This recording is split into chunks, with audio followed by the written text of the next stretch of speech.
हस्तिनापुर भारत के उत्तर प्रदेश राज्य के मेरठ जिले में स्थित एक शहर है।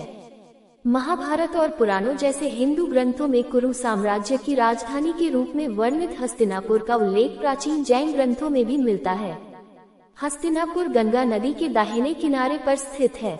इसका इतिहास महाभारत काल से जुड़ा है। ऐसा कहा जाता है कि इस शहर का नाम राजा हस्ती के नाम पर रखा गया था।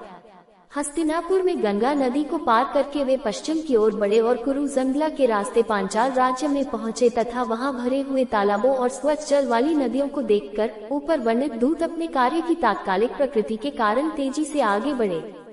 इस क्षेत्र के प्रारंभिक पुरातात्विक अवशेष गेरू रंग के बर्तनों की संस्कृति से संबंधित है, जो गंगा यमुना दोआब की कांस्य युग की संस्कृति थी। लगभग 1200 ईसा पूर्व ये क्षेत्र लौह युग की संस्कृति में बदल गया। इस क्षेत्र पर चित्रित ग्रेवेयर संस्कृति का कब्जा था, जो वैदिक काल से मेल खाती है। 3. महाभारत में हस्तिनापुर को कौरवों के कुरु साम्राज्य की राजधानी के रूप में दर्शाया गया है। महाभारत की कई घटनाएं हस्तिनापुर शहर में घटित हुई थीं। महाभारत के अनुसार 100 कौरव भाइयों का जन्म इसी शहर में उनकी मां रानी गांधारी राजा धृतराष्ट्र की पत्नी से हुआ था। बूढ़ी गंगा के तट पर हस्तिनापुर के पास 2 स्थान द्रौपदी घाट फोर्ट और कर्ण घाट महाभारत के पात्रों का संदर्भ देते हैं। पुराणों में हस्तिनापुर का पहला उल्लेख सम्राट भरत के राज्य की राजधानी के रूप में मिलता है। हस्तिनापुर में खुदाई के दौरान 170 जैन तीर्थंकरों की कमल मुद्रा में 2वीं शताब्दी की एक पत्थर की नक्काशी मिली है।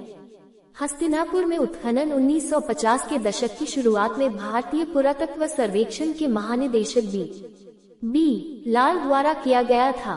हालांकि खुद लाल के अनुसार इस उत्खनन का मुख्य उद्देश्य प्रारंभिक ऐतिहासिक काल के अन्य ज्ञात सिरेमिक उद्योगों के संबंध में चित्रित ग्रेवेयर की स्ट्रेटिग्राफिक स्थिति का निर्धारण करना था।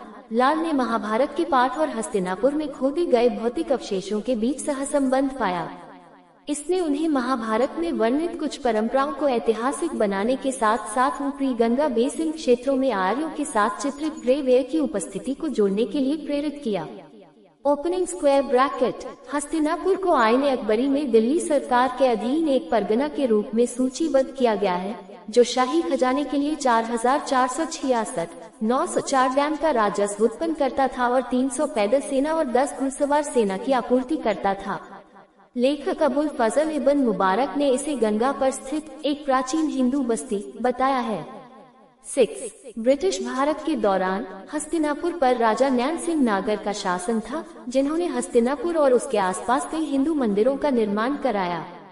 वर्तमान हस्तिनापुर भारत में उत्तर प्रदेश के दोआब क्षेत्र में एक शहर है, जो मेरठ से लगभग 37 किलोमीटर 23 मील और राष्ट्रीय राजमार्ग 34 पर दिल्ली से लगभग 96 किलोमीटर 7 मील उत्तर पूर्व में स्थित है। गंगा के एक पुराने नाले के किनारे स्थित हस्तिनापुर को हिंदुओं और जैनियों दोनों के लिए सबसे पवित्र स्थानों में से एक माना जाता है। ऐसा माना जाता है कि यह 3 जैन तीर्थंकरों की जन्मस्थली है। यहाँ पांडेश्वर मंदिर और कर्ण मंदिर सहित कई प्राचीन हिंदू मंदिर हैं। साथ ही श्री दिगंबर जैन मंदिर, जम्बूद्वीप, कैलाश पर्वत और श्वेतांबर जैन मंदिर जैसे जैन मंदिर भी हैं। प्राचीन शहर हस्तिनापुर के ऐतिहासिक स्थान पर स्थित पांडेश्वर मंदिर शिव को समर्पित है। इस मंदिर के बारे में माना जाता है कि यह वह स्थान है जहां कौरवों और पांडवों ने वेदों और पुराणों की शिक्षा प्राप्त की थी।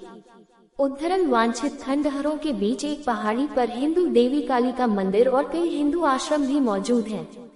किंवदंती है कि महाभारत काल में पांडु के सबसे बड़े पुत्र युधिष्ठिर ने महाभारत के युद्ध से पहले पांडेश्वर महादेव मंदिर में शिवलिंग की स्थापना की थी और युद्ध जीतने का आशीर्वाद मांगने के लिए शिव से प्रार्थना की थी। कर्ण मंदिर पांडेश्वर मंदिर के पास गंगा के किनारे एक पुराने घाट पर स्थित है। माना जाता है कि कर्ण मंदिर के अंदर स्थित शिवलिंग की स्थापना महाभारत के प्रमुख पात्रों में से